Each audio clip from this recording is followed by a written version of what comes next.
Excuse-moi,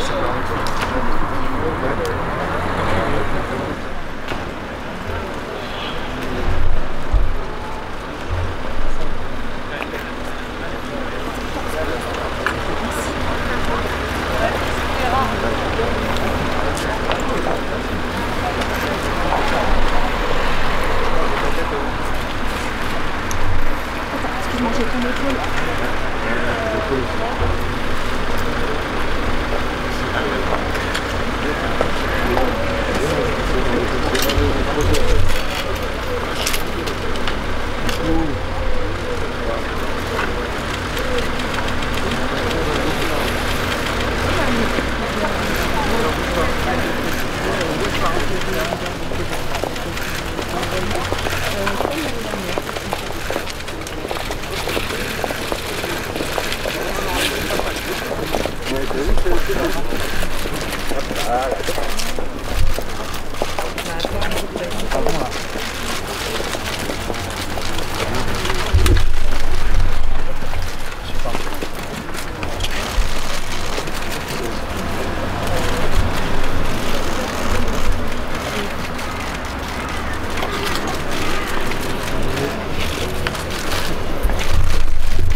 Bonjour.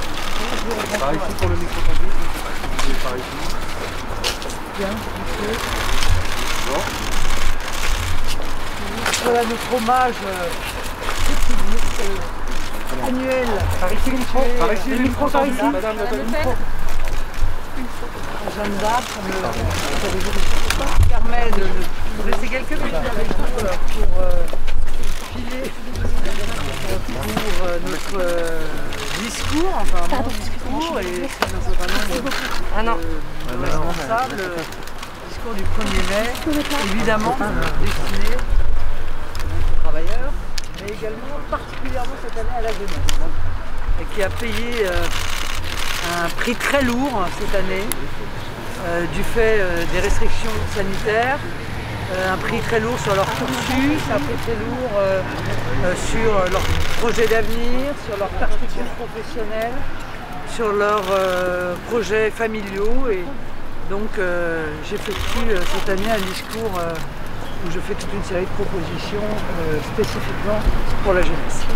Le lancement de cette campagne régionale, c'est un peu le dernier tour avant cette présidentielle. Cette élection a déjà été lancée. Vous avez bien vu que tous les candidats sont déjà en campagne, dans la limite des possibilités qui leur sont accordées pour faire campagne. C'est vrai que c'est un peu compliqué, mais nous faisons tout ce qui est en notre pouvoir pour convaincre, pour arriver à ces élections en force et obtenir de beaux résultats. Pourquoi vous perpétuez cette tradition de renouveler année après année? Mais parce que j'ai un amour et une admiration absolument sans borne pour Jeanne d'Arc. Voilà, et je pense que dans un moment où le fatalisme frappe beaucoup de nos compatriotes, elle est un incroyable exemple. Elle est un incroyable exemple pour la jeunesse. Et voilà, je pense qu'il est important aussi que nous conservions ces traditions et que nous rappelions aussi pour que la jeunesse de France retrouve le goût de s'aimer elle-même, que nous leur apportions précisément les exemples de héros, de héroïnes qui ont démontré par leur courage, par leur pugnacité et par leur immense patriotisme qu'on ne doit jamais céder au fatalisme. Voilà. On est à un an de la présidentielle, justement. Quel sera votre axe de campagne? Le même qu'elle a donné en 2017 ou... Mon axe de campagne est un triptyque sur lequel je vais appuyer l'ensemble de mon projet. La protection, la projection et la transmission. J'aurai évidemment l'occasion dans l'année qui vient de pouvoir développer auprès de vous quels sont les axes, les propositions, les mesures que je suis en train de travailler pour pouvoir développer ce triptyque. Et dans un an, vous reviendrez ici dans l'entre-deux-tours? Bien sûr, je crois que je viens ici depuis que je suis si petite que je ne me souviens pas une année où je n'étais pas là en fait. Donc bien sûr je continuerai jusqu'à ce que Dieu me prête vie. On va encore dire que la dernière fois j'ai dit prions pour que ces mesures sanitaires s'arrêtent. Les journalistes en ont conclu que je parlais aux catholiques. Oui, bon, ben voilà, je parlais aussi. Les mesures sanitaires justement, vous n'avez pas encore réagi au nouveau calendrier qu'Emmanuel Macron a proposé aux Français? Bah, si vous voulez, moi je me réjouis évidemment que ce déconfinement se profile. Ce que j'ai du mal à comprendre, c'est qu'avec les mêmes chiffres, on déconfine alors qu'on a confiné avec exactement le même niveau de circulation du virus. Donc je n'arrive pas à comprendre cela, je n'arrive pas à comprendre pourquoi on ne territorialise pas les mesures, c'est-à-dire qu'on n'a pas libéré depuis déjà des semaines des territoires où la circulation du virus est très basse. Je ne comprends pas pourquoi on ne met pas en place en parallèle pour éventuellement prévenir une nouvelle circulation avec de nouveaux variants les mesures d'anticipation comme la surveillance des eaux usées, on ne fait rien. Je ne comprends pas pourquoi il n'y a pas une grande action de la part du gouvernement d'investissement dans la recherche, un investissement majeur pour trouver des traitements, parce que je pense que via la vaccination on s'en réjouit, mais qu'à côté de cela, on se doit de trouver des traitements au cas où demain un variant par exemple puisse ne pas être contraint par le vaccin, ou si on a besoin de vacciner à nouveau. Voilà, j'ai du mal à comprendre. Si vous voulez, c'est toujours depuis le début de cette crise sanitaire, on a l'impression que le gouvernement prend des décisions qui sont arbitraires et qu'il prend de ces décisions en jouant au dé. Ça donne tout de même des perspectives? Ah oui, bien sûr, mais tout le monde est très heureux évidemment d'envisager de pouvoir à nouveau sortir, pouvoir à nouveau aller au restaurant, dans les commerces, refaire du sport. Évidemment que c'est un motif de réjouissance. On s'étonne d'ailleurs qu'il n'y ait aucun élément sur le port du masque en extérieur. Peut-être c'est un oubli de la part du gouvernement, mais encore une fois, on s'étonne de cette réouverture sur la base des mêmes chiffres sur lesquels on a décidé la fermeture. Bon, mais je ne cherche plus à comprendre, je crois que je suis comme beaucoup de Français, je ne cherche plus à comprendre qu'est-ce qui est la base et le socle des décisions du gouvernement dans ce domaine. Une question s'il vous plaît madame, merci. Nous sommes ici sur la place Jeanne d'Arc qui est un grand symbole pour la France. Aujourd'hui, non seulement la France, mais l'Europe entière subit les assauts des Ottomans à travers M. Erdogan. Vous avez vous-même fait un tweet le 24 avril dernier, les Arméniens de France. Oui, voilà. Vous avez vous-même fait un tweet concernant le génocide des Arméniens. Aujourd'hui, il y a la question des prisonniers de guerre arméniens que l'Azerbaïdjan ne veut toujours pas rendre. Qu'avez-vous à dire à ce sujet? Sur la Turquie d'Erdogan surtout? Je crois que le Rassemblement national s'est toujours exprimé pour dénoncer le danger que c'est de représenter le comportement de M. Erdogan pour la liberté des sorts. Je pense qu'il a du mal aujourd'hui à cacher son ambition. Son ambition, c'est effectivement une ambition expansive. C'est une ambition qui vise à s'appuyer sur la diaspora turque dans beaucoup de pays pour pouvoir développer l'islamisme, qui soutient, qui finance. On l'a vu à Strasbourg avec l'association Miligorusse, qui est très active, qui recherche partout les financements qu'elle trouve, et là c'est ça le plus important auprès des collectivités territoriales et auprès aussi de l'État, puisque M. Castaner a lui-même financé Miligorusse à hauteur de 20 000 €, je crois, en 2019. Si nous mettions en œuvre la loi contre l'islamisme que nous avons proposée, eh bien, on ne pourrait plus opérer ce genre de financement. On pourrait contrer les associations comme Miligorusse et donc, par définition, contrer les velléités de M. Erdogan. Et pour les prisonniers de guerre que l'Azerbaïdjan ne restitue pas? Un groupe de l'Union européenne a été refusé sur le sol de Russie, pour la valide. Bon.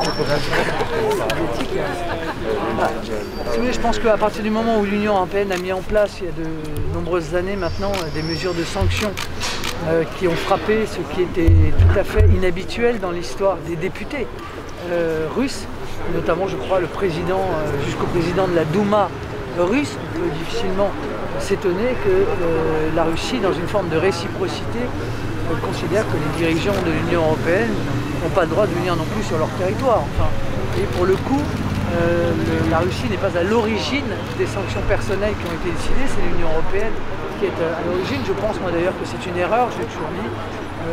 Le meilleur moyen de sortir d'un conflit, c'est de discuter et particulièrement de laisser les élus du peuple pouvoir se rencontrer. L'interdiction faite à certains députés russes et au président de la Douma de venir sur le territoire de l'Union européenne, évidemment, était un acte d'hostilité, y compris, je pense, un acte d'hostilité à l'égard de la diplomatie, qui est tout de même une idée clé, normalement, de résolution de ces conflits. Et sur M. Navalny, justement, par rapport à ce cas, par rapport aux restrictions qu'il a moi, je pense que la France, si elle avait des relations qui ne soient pas soumises aux interdictions de l'Union européenne, aurait très certainement la possibilité de s'assurer que M. Navalny a accès à une défense libre, accès à des soins. Et je regrette que par cette interdiction, la France ne puisse pas, probablement, par sa diplomatie, s'assurer de cela. Je pense que c'est vraiment quelque chose d'important pour nous, c'est que chacun puisse avoir accès à une défense de qualité, la choisir librement. Et évidemment, nous sommes attachés à l'intégrité physique des prisonniers dans quelque pays que ce soit. Et ce sont des considérations qui doivent faire l'objet d'une attention particulière. Vous avez évidemment beaucoup de sortants, c'est normal. Il faut faire des choix et par définition, quand on fait des choix, eh bien, il y a des gens qui sont mécontents des choix que vous faites et puis d'autres qui sont très heureux, mais ils parlent moins peut-être. Donc il y a eu bien sûr quelques personnes qui ont été mécontentes, mais je n'ai pas reconnu la lecture d'un article récent, je n'ai pas reconnu les débats qui ont eu lors de la commission d'investiture. Vous avez fait le choix du renouvellement? Oui, on a fait le choix, bien sûr, du renouvellement, mais on fait aussi le choix de l'évaluation. Ce que vous voulez que je vous dise, à chaque élection, on voit qui a fait bien son travail de conseiller régional, qui s'est investi dans ce mandat de conseiller régional, qui ne s'est pas investi, qui a fait preuve de ses compétences, qui n'en a pas fait preuve. Et puis, il faut faire de la place aussi au rassemblement. C'est bien beau de réclamer le rassemblement, mais il faut aussi accepter de faire un peu de place pour ceux que l'on rassemble.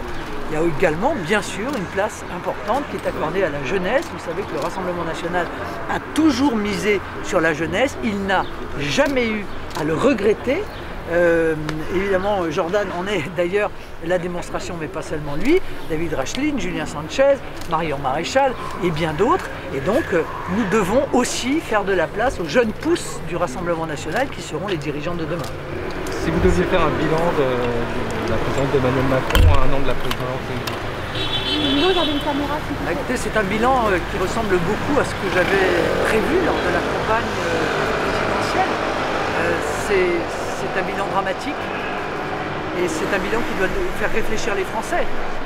Car il est évident que si Emmanuel Macron, pour le plus grand malheur de la France, était amené à effectuer un deuxième mandat, le chaos serait absolument général. Ce serait le saccage social, celui qu'il n'a pas encore réussi à totalement mettre en œuvre, même si il s'est bien avancé sur ce projet. Ce serait la purge fiscale, car l'Union européenne va évidemment réclamer maintenant la mise en œuvre des mesures qui ont été suspendues par la crise du Covid. Ce serait la continuation de la vente à la découpe de la France et de nos grands groupes, de nos grandes puissances industrielles qui a déjà démarré depuis qu'il est ministre de l'économie. Donc il serait dans ces conditions-là, il ne serait pas limité par une nouvelle élection, par un nouveau scrutin, puisqu'on ne peut se présenter que 2 fois, on ne peut être présent que 2 fois, et donc ce serait catastrophique. Nous venons de vivre 4 ans de chaos, de désunion, de fragmentation. C'est un mandat de violence, particulièrement, il faut bien le dire, de violence à l'égard du peuple français. Et c'est la raison pour laquelle je suis convaincu que je serai élu président de la République. Il n'y a aucune mesure qu'il a prise durant ces 4 ans sur lesquelles vous trouvez qu'il y a quand même quelque chose de bien ou pas du tout? Si, mais elles sont si dérisoires, par rapport au mal qui a été fait au pays, par rapport aux orientations mondialiste qu'il a accéléré, qu'il ne restera du mandat d'Emmanuel Macron que cette impression, encore une fois, de désunion, de destruction. Moi, je veux être la présidente de la paix civile et du rassemblement national, voilà, et de l'union nationale. Et il y a beaucoup à faire pour retisser ce qu'Emmanuel Macron a consciencieusement déchiré pendant 4 ans. Voilà.